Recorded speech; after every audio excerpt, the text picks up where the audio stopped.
सब्त के दिन के बाद सप्ताह के पहले दिन पह फटते ही मरियम मगदलीनी और दूसरी मरियम कब्र को देखने आईं। और देखो एक बड़ा भूइंडोल हुआ, क्योंकि प्रभु का एक दूत स्वर्ग से उतरा और पास आकर उसने पत्थर को लुढ़का दिया और उस पर बैठ गया। उसका रूप बिजली का सा और उसका वस्त्र पाले की नाई उज्ज्वल था। उसके भय से पहरुए कांप उठे और मृतक समान हो गए। स्वर्गदूत ने स्त्रियों से कहा कि तुम मत डरो, मैं जानता हूं कि तुम यीशु को जो क्रूस पर चढ़ाया गया था ढूंढती हो। वह यहाँ नहीं है, परंतु अपने वचन के अनुसार जी उठा है। आओ, यह स्थान देखो जहाँ प्रभु पड़ा था। और शीघ्र जाकर उसके चेलों से कहो कि वह मृतकों में से जी उठा है, और देखो वह तुमसे पहले गलील को जाता है, वहाँ उसका दर्शन पाओगे। देखो, मैंने तुमसे कह दिया।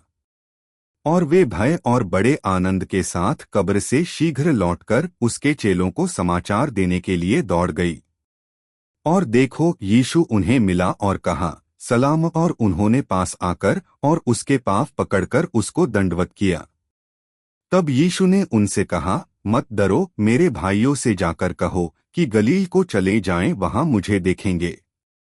वे जा ही रही थीं कि देखो, पहरुओं में से कितनों ने नगर में आकर पूरा हाल महायाजकों से कह सुनाया। तब उन्होंने पुरनियों के साथ इकट्ठे होकर सम्मति की और सिपाहियों को बहुत चांदी देकर कहा कि यह कहना कि रात को जब हम सो रहे थे तो उसके चेले आकर उसे चुरा ले गए। और यदि यह बात हाकिम के कान तक पहुंचेगी तो हम उसे समझा लेंगे और तुम्हें जोखिम से बचा लेंगे।